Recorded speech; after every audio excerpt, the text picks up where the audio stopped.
message. I'm thankful that all of you are here. I am aware that it is a holiday weekend, so I'm sure you all had opportunities to be somewhere else or be doing something else, but it does mean a lot that you're here today, here to worship the Lord. So thank you for that. Thank you all for showing up for the support. We do appreciate that. Today we are going to see the slide. The message is going to be based out of 2 Timothy chapter 4, verses 2 through 5. So if you will, turn from there. I will be making reference to Genesis, 1 John, 1 Corinthians. Those will be quick references throughout the message. So you're welcome to go there if you want. You don't have to. If you just want to stay in 2 Timothy, that's fine. But we're going to be most of the time today.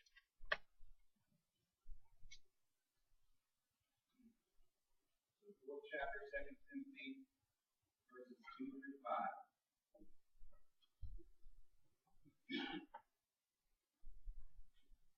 It says, "Preach the word, be prepared in season and out of season. Correct, rebuke, and encourage with great patience and careful instruction. For the time will come when men will not put up with sound doctrine. Instead, to suit their own desires, they will gather around them in a great number of teachers to say what their itching ears want to hear. They will turn their ears away from the truth and turn aside from myths. But you, keep your head in all situations, endure hardship, do the work of an evangelist, discharge all the duties of your ministry." Let's pray. Father, we come to you now, thankful that we have this opportunity to fellowship and to worship together, Lord, to bring glory to you, to exalt the name of Jesus here today. I pray that you be with those that aren't here today. You know their reason, you know their purposes, Lord, and just pray that you keep them safe. But I pray the message today will have the desired effect that you want it to have, to touch the heart that it needs to, Lord, and that begins above all else your glorified here today. We ask this in the name of our Lord and Savior, your Son, Jesus Christ. Amen. All right, so I'm going to give you a little background about what's going on here. So Paul's in prison right now, and he's writing this letter to Timothy, who is actually the pastor of the church of Ephesus. And Paul also considers Timothy to be his son in the faith. They have a strong relationship, a strong bond with each other. This is actually nearing the end of Paul's life, and he knows he's about to be executed. As a matter of fact, this is actually the last letter that Paul wrote. So essentially, this letter contains Paul's final instructions and encouragement to Timothy. And there's really important instructions here that every Christian needs to be aware of. So what Paul is saying to Timothy applies to every one of us. And as we're going through this, what I want you to do is pretend that Paul's writing this letter to you. Okay? You know it's Timothy, but pretend he's writing to you. These are the instructions that he's given to you. Because if you're a believer in Jesus Christ, that he was the Messiah, the Son of God, that he was crucified, and he was rose from the dead, he redeemed us from our sins, and that we know that we have that relationship with him, that we can be with him for eternity. You hold those beliefs. And I want you to pay attention because there are responsibilities that come with that. And that's why today we're going to talk about the responsibility of being a Christian. So actually, we back up to verse 1, right? 2 Timothy chapter 4, verse 1. He starts off by saying, "In the presence of God and Jesus Christ, who will judge the living and the dead, and in view of his appearing in his kingdom, I give you this charge." So right now, we're actually with the seriousness and importance of what he's about to say. He's saying, look, God and Jesus Christ is my witness. These are the instructions that I'm giving to you. Okay? You know, if you're going to be successful in your ministry, if you're going to be able to do the job the right way it's supposed to be done, you need to follow these instructions that I'm giving you. Alright, so now moving on to verse 2. "Preach the word, be prepared in season and out of season. Correct, rebuke, and encourage with great patience and careful instruction." So preach the word. That means spread the message of Jesus to everybody. We actually have an advantage today because we all have access to the New Testament and the Bible.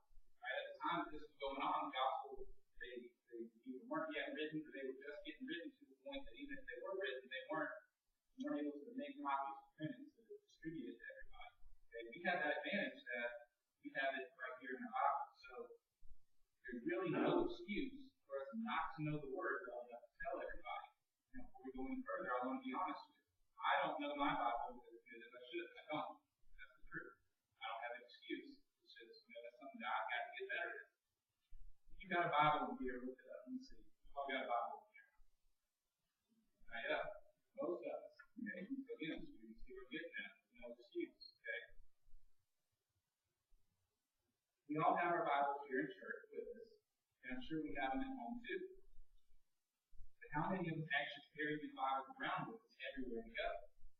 Yes, I know some of us probably have a little miniature New Testament thing you can put in your pocket or put in your purse, or most of us probably have a Bible app on our cell phone. But you know, a lot of times when the opportunity presents itself to actually speak to someone about Jesus, it can be really unpredictable. You might be caught off guard, and you might not have access to your phone. Or worst case scenario, do it better instead. No, the best way to be prepared is to have what's in here. In here. So, talks about being prepared, then he talks about being prepared in season and out of season. What does that mean, in season and out of season? So, just like we talked about, this means being prepared at all times. So, sometimes it might be easy to talk to someone about it. Sometimes someone might come up to you and ask a question. Well, if someone comes up to you and asks a question, that would be an easier chance to talk about Jesus because you know that they're going to be open to the conversation because they started the conversation by asking you in the first place. Right? Most of us might not have a problem with it in that situation. Or what if we are in a setting like church where you expected that you talk about Jesus? Okay? Again, that might be an easier time to do that. So that's what Paul's talking about when he says in season. However, a lot of times, it's probably not going to be that easy. You might have to be the one to initiate the conversation about Jesus, and you probably won't have any idea of how that person is going to respond. They might not have any interest in what you have to say. But you know what? That's between them and God. It's our job to tell them. Right? It's not our responsibility. It's not even within our power to make somebody believe, to make somebody accept. That's not our role. Our role is to spread the word. This is what Paul's saying when he refers to being out of season. Right? Times where it might not be as easy to talk about the Word of God. But we always have to be ready for our role to fulfill our responsibility when it is convenient and when it is not. So then at the end of verse 2, it says, correct, rebuke, and encourage. Great patience and careful instruction. This is really important because this is where we need to start to get really uncomfortable. How many of us will enjoy pointing out or bringing to the attention other people's faults to their face or other things that they're doing wrong? Now, don't get me wrong, I'm not talking about doing that. Trying to solve it. No, right? It's easy to go behind somebody's back and talk about them. Completely different situation when you actually have to confront somebody face to face. It's a whole different ballgame there. Okay? That can be very uncomfortable, but it's necessary. It's extremely important that it gets done. This is what we talked about on Wednesday night. So those of you that weren't here on Wednesday night, this past Wednesday, you get to catch up on what we talked about. And I want you to hear what I'm saying because if you really think about it, this does make sense. Okay? Even people who don't go to church and lose respect for a church, if they know that that church doesn't hold them accountable, think about it. I promise you that. There has to be accountability. People outside the church see a group of us from Loco Baptist Church every Friday and Saturday night going out and playing out front at the bar. They're going to say, you know what, I didn't think that's kind of what church was all about. You know, I thought that they weren't supposed to be doing that.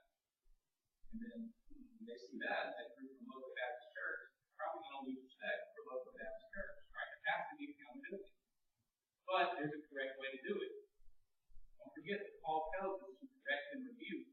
But then he says we're to encourage and to do so with great patience and careful instruction. The best way to get through to someone is to be a great example of yourself of what a follower of Jesus should be. Each one of us needs to strive to set that example so that we go home and tell people how to live for Jesus and show them how to live for Jesus. Our own lives need to be that example. Alright, moving on to verse 3 and verse 4 here. 2 Timothy 3 and 4. For the time will come when people will not put up with sound doctrine. Instead, to suit their own desires, they will gather around them a great number of teachers to say what their itching ears want to hear. They will turn their ears away from the truth and turn aside from myths. Folks, we're there. This is the time. This is what's going on. We're at that time now. Right? This really hits home for me because I see it all the time. If you're only halfway paying attention to what's going on in the world, then you should be aware of it too. It's all over the place. I have conversations with people that I work with and other people who I've known for a long time that were actually brought up in church, but they have no idea who Jesus is, what he says, or what the Bible says. And that's heartbreaking. It really is. Recently, on 2 separate occasions, I've had people who both consider themselves Christians tell me that they think people of all religions are going to heaven and that there's truth in every religion. Let me tell you something. There's only one truth. That truth is Jesus Christ. He is our Lord. He is our Savior. The only way to heaven is through him. What does he say? When the disciple says, what is the way? He says, I am the truth, the way, the life. No one can go to the Father except through me. It's pretty black and white, if you ask me. But the sad part is, it isn't just those two people who have those beliefs.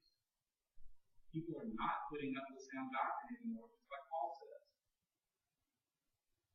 The next example I want to talk about is one that, to me, is a big deal, right? And it's because of my background. When I say background, I'm not talking about how I was raised. I'm not talking about my upbringing. No, I'm talking about my background in science as a science teacher. I majored in biology. That's what I'm talking about. You can probably guess where I'm going with this. The next thing I real quick want to touch on is evolution. Let me tell you why. Okay. So I majored in biology. I was actually the president of the Biological Honor Society in my senior year, so I got a little idea what I'm talking about. The funny story is I actually ran for vice president because I didn't want to be president because I thought I wanted something that would look good on my resume. I wanted the title to my name, but I didn't really want any responsibility. Well, guess what? That plan backfired because the president decided to transfer to a different school.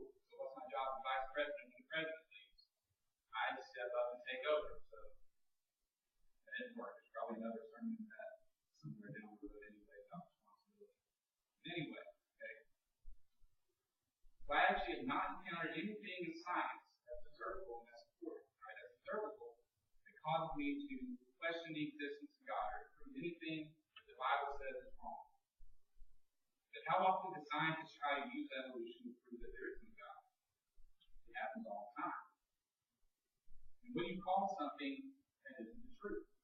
Well, if we as Christians take the Word of God to be the truth, then does it make sense that anything that tries to take people away from the Word of God, or anything that tries to twist these words or make people doubt what's in the Bible, well, that would be false teaching. Well, that would be a lie. Now, I want to make myself clear here, and I've got tons of stuff on this. My message isn't about evolution, but I would like to put this out to the church. I would love to do this thing Wednesday night, on Wednesday, and actually make this a topic. Right? That's how we're writing. Okay? But real quick, we're not going to argue that speciation isn't real. Okay? That's the last little part of evolution, and that just means that there's different types of dogs, but they still came from dogs. There's different types of cats, that still come from cats. There's different types of people, but they all came from people. We're not arguing that. In fact, that's biblical. Right? In Genesis chapter 1, verse 25, it says, God made the wild animals according to their kinds, like the bear kind, the fox kind. He made the livestock according to their kinds, sheep, cattle, cows, things like that. The creatures that move along the ground according to their kinds.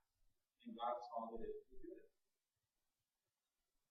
But when our students today are getting taught that all life comes from a common ancestor, whether it's plants, animals, or bacteria, it's just nonsense. Now, I think I'm over exaggerating. Let me read you something. These are actually the standards. Right?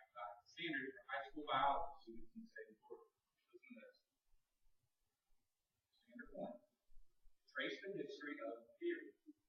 So, right off the bat, if you want to make a good grade in science class, you got to learn evolution online. Standard 2. Explain the history of life in terms of biodiversity, ancestry, and the rates of evolution. So here students are being told, okay, explain life. You can only use the terms of evolution. You can only look at it through the evolutionary lens. Standard 3. Explain how fossil and biochemical evidence support the doesn't say explain how evidence might support the theory. You have to say how does evidence support the theory. You're not given the choice there. And you're not given the option that this might just be one way where life originated. This is the way. I can go to my next slide. Take it a step further. This is actually a diagram in the textbook that Kim and I used in college. Okay, I know it's hard to see, so real quick. But I want to point out that little blue dot. Okay, that little blue dot says that the common ancestor of all life. From that blue dot, not only do you get bacteria, you go to eukaryotes, which starts to be a multicellular organism, plants, animals, everything else, all from that common ancestor. So according to this, one single thing, everything else came from. And we know that's just not true. Let me tell you why this is a big deal. Because when our students are just being shown this is the only way, and they're going to start to believe it. They did it in high school, they go further to college, they did it again in college. So what happens when, okay, that student, the only thing he's heard for his whole life, he picks up the Bible and starts reading the Bible today. But he's not going to get through the first chapter before he finds things here that contradicts everything that he's learned for his whole life. So what happens if that person doesn't even get through the first chapter in Genesis? Guess where he's not going to get? He's going to get to Jesus. That's why it's a big deal. Like I said, I would love to talk more about this more in depth on another night. But moving on, the last example, we talked about people thinking all religions are correct. We're talking about evolution. The last thing I want to talk about is homosexuality. Real good. The reason I picked this is because it's a hot issue in society right now. I'm not up here to talk about or to bash homosexuality right now. I just want to choose this because it's something that's a really big deal. And kind of all in. I'm into this topic a little bit as far as what side you want and all this stuff. Homosexuality is one form of sexual immorality. There's over 20 verses in the Bible that specifically speak against sexual immorality. Sexual immorality is considered to be anything that's outside the boundaries of a biblically defined marriage. Which biblically defined marriage is an intimate and complementing union between a man and a woman in which the two become one physically in the whole of life. Anything outside of that is sexually immoral. Could be homosexuality, could be premarital sex, could be pornography, doesn't matter. Okay? All forms of sexual immorality. So as Christians, and not even Christians, anybody really in general in society today that hasn't jumped on that homosexuality bandwagon is really counted on by society. Okay? We're at a serious crossroads here because clearly society in our world is trying to pull us away from the Word of God. But what's dangerous is that many Christians are now trying to actually take what society says, like all religions are correct, life came from evolution, that's the only way that life could come from. Homosexuality is something that we should be celebrated, and they're trying to make it fit into the Bible. They're trying to justify these things by the Bible because they don't want to be outcast. They don't want to be picked on by society. And that's the absolute worst thing that can happen. Let me tell you the right way we should be looking at this. We need to hold the Bible as the infallible, inerrant, inspired Word of God, and we need to make everything else match up to this standard, not the other way around. If what society says doesn't match what the Bible teaches, it's not something that we as Christians should support. And that's the truth. In 1 John chapter 2, verse 3 and 4, he presents a challenge here, for lack of a better word, that it perfectly sums up what I'm saying here. In 1 John chapter 2, verse 3 and 4, it says this. It says, we know that we have come to know him if we keep his commands. Whoever says, I know him, but does not do what he commands, is a liar. And the truth is not in that person. Listen, let me read it one more time. This is a big deal right here. It says, we know that we have come to know him if we keep his commands. Whoever says, I know him, but does not do what he commands, is a liar, and the truth is not in that person. It does not get any clearer than that.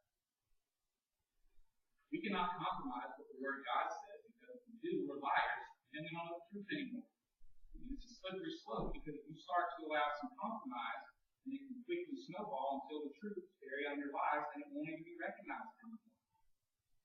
Right? Very easily it can turn into, well, you know how you used to believe the world was created in 6 days? So, we prove that wasn't real.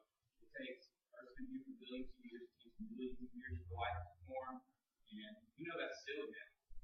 So now, we allow some compromise, and then it turns into also, you don't really believe the narrative of Earth. That's just nonsense. I actually had a lady that I work with, I had this conversation with her right before the end of this last school year, but she said, virgin just means young woman, right? It doesn't mean what you think it means as far as, from a Christian point of view. Well, then it might turn into, I really believe that Jesus rose from the dead, do you? It's crazy. It makes sense. Come on. Where are you getting this from? I'm telling you, do not compromise on the Word of God to fit in or to make friends or to go with the flow of people who don't even respect the Word in the first place. People are not putting up with sound doctrine. People will try to twist the Word, to twist the meaning of Scripture, fit their own needs and their own desires. And as Christians, we can't have any part of that. It's our job to know what the Bible says, to defend it, to teach it, and glorify Jesus with our lives, and live with our lives. Those people won't come to church because they don't like what we believe, they don't agree with the Bible. And guess what? They don't like what the Bible says, and that's their problem. When you're put to the test, are you going to accept what man says? And most of the time, what these people are saying, they don't have any respect for the Word anyway. Are you going to follow what God says? Okay, well, as Christians, it's not even a choice. This is what we follow. People don't fear the Lord because they don't know the Lord. It's all about me now. What I want to do. What can I go buy that's going to make me happy now? So they turn away from God in church because we know that to truly follow Jesus, we have to deny ourselves. That goes against every inclination of the self-serving society that we live in right now.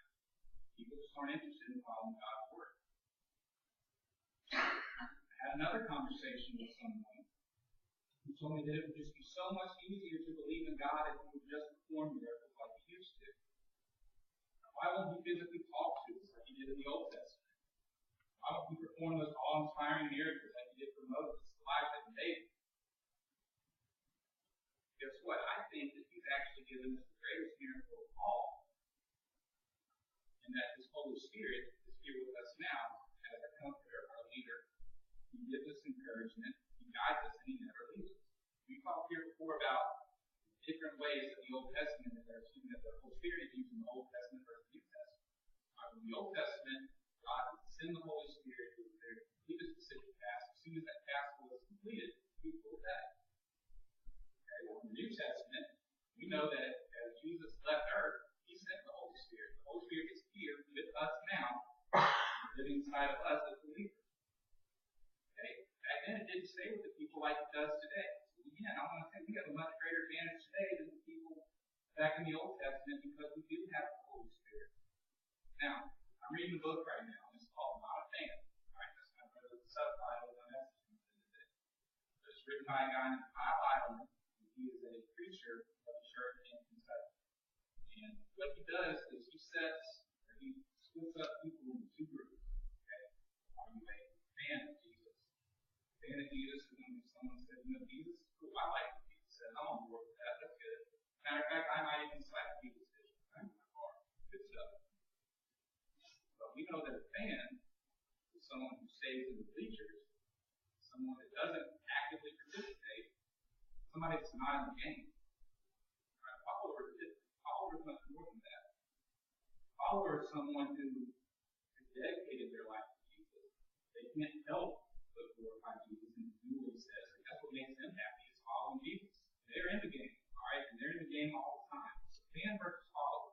And in this book, he kind of has the same situation that I was talking about. He's talking about, I don't know if it's just people who talk to or people that actually go to his church, but the same argument about why doesn't God perform miracles like he used to? It would be so much easier. I would believe in him if he would show me all this cool stuff. And he talks about how they say, I can't wait when I get to heaven to ask David and Moses and Elijah what This is his response to that. I think this is really cool. He said, I think it will be just the opposite in heaven. Before we can ask David what it was like to slay the giant and to win the battle, he might say, I want you to tell me what it was like on earth to have the Holy Spirit living inside of you, giving you strength and belief. You might want to ask Elijah, what was it like to call down fire from heaven before the prophets of Baal raised the wood from the dead? You know what Elijah might say? That boy ended up dying again. I want you to tell me what it was like to live earth with the Holy Spirit giving you joy when you're depressed, or giving you the power to overcome sin in your life. You might want to ask Moses, what was it like to follow the cloud by day and the fire by night? What was it like to meet with God on that mountain? And Moses might say, I have to climb the mountain to get to God. I want you to tell me what it was like to have Him dwell within you every day. What was it like to have the Holy Spirit giving you directions when you didn't know what to do or where to go? I think that's a really interesting way to kind of look at it from a different perspective. Right? It's a very powerful message. Okay, and then finally in verse 5, almost done, even much longer, but in verse 5, it says, but you, keep your head in all situations, endure hardship, do the work of an evangelist, and discharge all the duties of your ministry. So after everything that's been said, we're told to keep our head in all situations. Now I know this can be very difficult. But once we've distinguished ourselves as Christians, which is very important, not in a boastful way, not in a way where someone will say, he thinks he's a Christian and he thinks he's better than me. Or not in a way where, I know she goes to church and she acts like she's part of some exclusive club no one else can go to or get into unless everything's going perfectly in their life. That's not at all what I'm talking about. As a matter of fact, we are trying to put on that mask that says everything is going okay. And we need to stop because we're told we're going to have hardships. We're supposed to have hardships. Paul says endure the hardship. The way you set the example of people is you show them how to handle those hardships. We need to be the people that others look to who don't know Jesus and who say, there's something different about him. Or, she's got a peace that I don't understand. I can't relate to that. I want to know more about that. When we let the light of Jesus Christ shine through us, people will be drawn to it. That's when we can preach the word, correct, and encourage people, just like we talked about in verse 2. That's when we can do the work of an evangelist. So I'm going to ask you this, and I want you to think carefully and answer honestly about this. Okay? Of all the people that you spend the most amount of time with, okay, your family, friends, co-workers, acquaintances, if you're still in school, people that you work on projects with, people you study with, okay? Do those people know beyond a shadow of a doubt if you're a Christian that you are a follower of Jesus Christ? That should be our identity. Okay? I'm not Stephen Hardy, the school teacher. No, I should be Stephen Hardy, the follower of Jesus Christ. Not Ben Hardy, the radio producer. You should be Ben Hardy, the follower of Jesus Christ. Or George. George? Not George Remsen, truck driver, but George Remsen what? Follower of Jesus Christ. That's right. That's how we should identify with ourselves. I'm delivering this message today not to intimidate you, but to make you realize that we as Christians have serious responsibilities in upholding the Word of God. I mean for this message to encourage you. These are the instructions the Bible gives us. We have the Holy Spirit right here to help us with that, help us with that work that we need to perform for Jesus. And if you're still on board with what I've been saying today, if you're saying, Stephen, everything you've said is good, it's great, it's fine, come on, even though that you told us to pretend like Paul was right to you, that he was right to Timothy and that he was a preacher. So all the stuff that you're saying is a little above the pay grade for those regular Christians. That's stuff that's just for teachers and preachers to worry about. I can still be a Christian. I don't have to do all these things. So again, let me ask you the question. Are you a fan of Jesus? Somebody who sits on the sideline and cheers, but doesn't get involved in the game? Or are you a follower of Jesus? Someone who can't help but get involved, seek that relationship with him that gets the joy from following his word. And serving him the way that he taught us and expects us to serve him. Those of you who consider yourselves Christians, who don't think you have a responsibility responsibility and accountability to do what we talk about. I'm going to leave you with this real quick. Last verse, 1 Corinthians chapter 11, verse 1. And this is Paul talking to the church in Corinth. So he's not talking to Timothy the preacher anymore. He's talking to a church of believers, just like us right now. So in chapter 11, verse 1, he says, follow my example, as I follow the example of Jesus Christ. And what did Paul do?